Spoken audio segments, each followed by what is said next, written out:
छोटा सा गांव था आमपुर।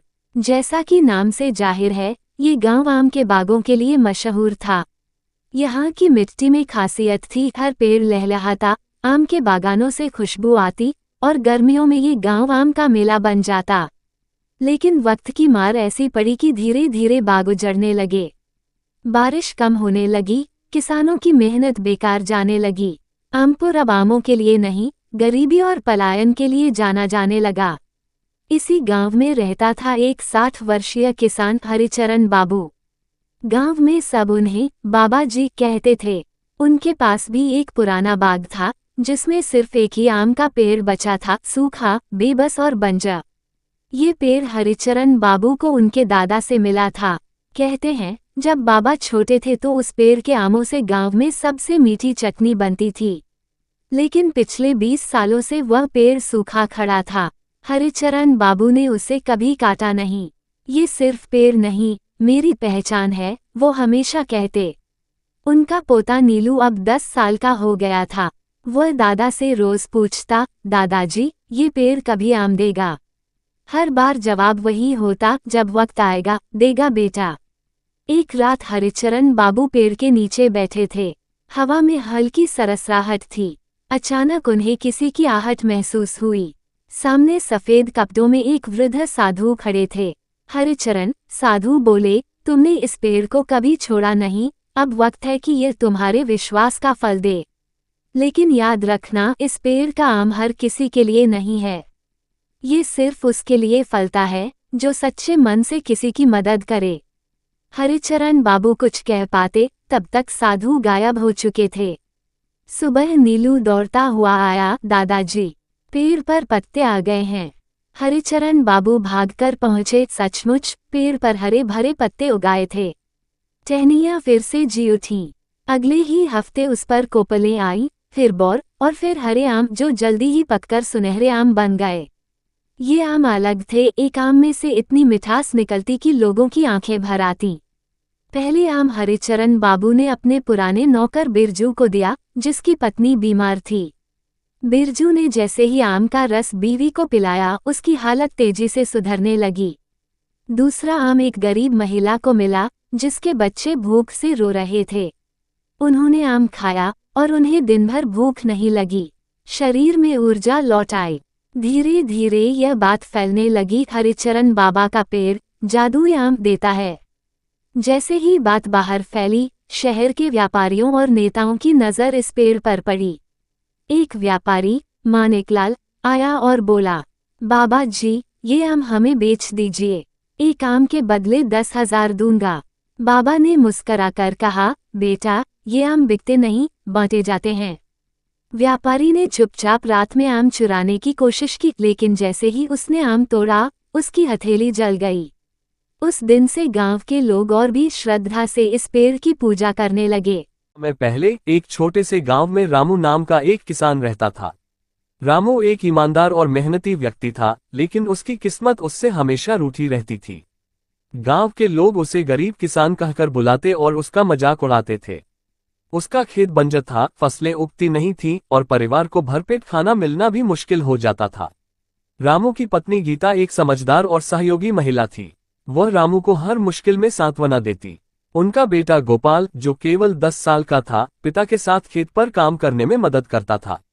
संघर्ष की कहानी। हर दिन रामू सुबह जल्दी उठता और खेत की मिट्टी को उपजाऊ बनाने की कोशिश करता। वह अपने छोटे से बैल और पुराने हल की मदद से खेत जोतता, लेकिन मिट्टी इतनी कठोर हो चुकी थी कि उसमें कुछ भी नहीं उगता था। उसने उधार लेकर खाद और बीज खरीदे थे, लेकिन कुछ भी काम नहीं आया। एक दिन जब रामू थक हारकर खेत में बैठा था, तो उसने आसमान की ओर देखा और कहा, हे भगवान, क्या मैं कभी इस गरीबी और तंगहाली से बाहर निकल पाऊंगा? साधु का आगमन। तभी रामू के सामने एक बूढ़ा साधु प्रकट हुआ। साधु के हाथ में एक चमचमाती छड़ी और पीठ पर झोला था। उसकी आंखों में गहरी चमक थी। साधु ने रामू से पूछा, बेटा, तुम इतने उदास क्यों हो? रामू ने साधु को अपनी सारी परेशानियां बताईं। साधु ने ध्यान से सुना और अपनी झोली में से एक बड़ा चमकीला आलू निकाला। उसने रामू को वह आलू देते हुए कहा, ये जादुई आलू है। इसे अपने खेत के बीच में लगाओ और ध्यान रखना, इसका इस्तेमाल केवल अच्छे कामों के लिए करना। लालच से दूर रहना। रामू ने साधु का धन्यवाद किया और आलू को अपने खेत में सबसे उपजाऊ जगह पर लगा दिया। जादू की शुरुआत। अगले दिन रामू ने देखा कि जहां उसने आलू लगाया था वहां मिट्टी की रंगत बदल गई थी। कुछ ही दिनों में वहां से पौधे निकलने लगे। पौधे बड़े और हरे भरे थे। रामू को पहली बार विश्वास हुआ कि कुछ अच्छा होने वाला है। 1 महीने बाद पौधों से बड़े बड़े और चमकीले आलू निकलने लगे।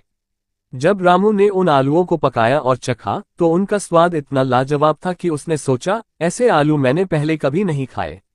गांव में हलचल। रामू ने अपने जादुई आलू गांव वालों के साथ साझा किए। जब लोगों ने आलू खाए तो वे न केवल स्वादिष्ट थे बल्कि उनमें अजीब सी ताकत और ऊर्जा का एहसास हुआ। गांव के लोग रामू के खेत को देखने आने लगे। वे उसकी प्रशंसा करने लगे और उससे आलू खरीदने की मांग करने लगे। धीरे धीरे रामू की प्रसिद्धि पूरे इलाके में फैल गई। दूर दूर से लोग रामू के खेत और उसके जादुई आलूओं को देखने आने लगे। लालच और ईमानदारी। रामू के खेत की प्रसिद्धि सुनकर शहर के एक बड़े व्यापारी ने उससे संपर्क किया। उसने रामू से कहा, मैं तुम्हारी पूरी फसल खरीदने के लिए तैयार हूं। मैं तुम्हें इतना पैसा दूंगा कि तुम्हें जिंदगी भर काम करने की जरूरत नहीं पड़ेगी। रामू ने कुछ देर सोचा और फिर मना कर दिया। उसने कहा, यह फसल सिर्फ मेरे लिए नहीं है, ये फसल पूरे गांव की संपत्ति है। मैं इसे किसी एक व्यक्ति को बेचकर लालच का शिकार नहीं बन सकता। गांव वालों की मदद। रामू ने जादुई आलूओं का इस्तेमाल गांव के गरीब लोगों की मदद करने के लिए किया। उसने गांव के बच्चों की शिक्षा के लिए स्कूल बनवाया, गांव की सड़कों को पक्का करवाया और भूखों को मुफ्त में आलू बांटना शुरू किया।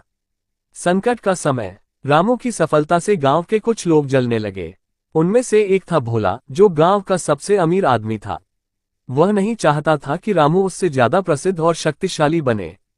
उसने रामू के खेत को नष्ट करने की योजना बनाई। भोला ने एक रात अपने आदमियों को भेजा ताकि वे खेत में आग लगा सकें। लेकिन जैसे ही उन्होंने आग लगाई, खेत ने खुद को बचाने के लिए जादुई तरीके से पानी की बौछार कर दी। ये देखकर भोला और उसके आदमी डर गए और भाग गए। साधु की वापसी। कुछ महीनों बाद साधु फिर से रामू के खेत पर आया। उसने रामू से पूछा, तुमने आलू का उपयोग कैसे किया? रामू ने साधु को सब कुछ सच सच बता दिया। साधु ने मुस्कुराते हुए कहा, तुमने ईमानदारी और मेहनत से इस जादू का सही उपयोग किया है। अब ये खेत हमेशा उर्वर और फसल से भरा रहेगा। अंत। रामू का खेत पूरे इलाके में प्रसिद्ध हो गया। वह अपनी समृद्धि का उपयोग दूसरों की मदद करने और गांव को बेहतर बनाने के लिए करता रहा। रामू की कहानी ईमानदारी, मेहनत और दूसरों की भलाई का प्रतीक बन गई। इस तरह रामू का जादुई आलू का खेत न केवल उसके जीवन में बल्कि पूरे गांव के लिए एक आशीर्वाद बन गया।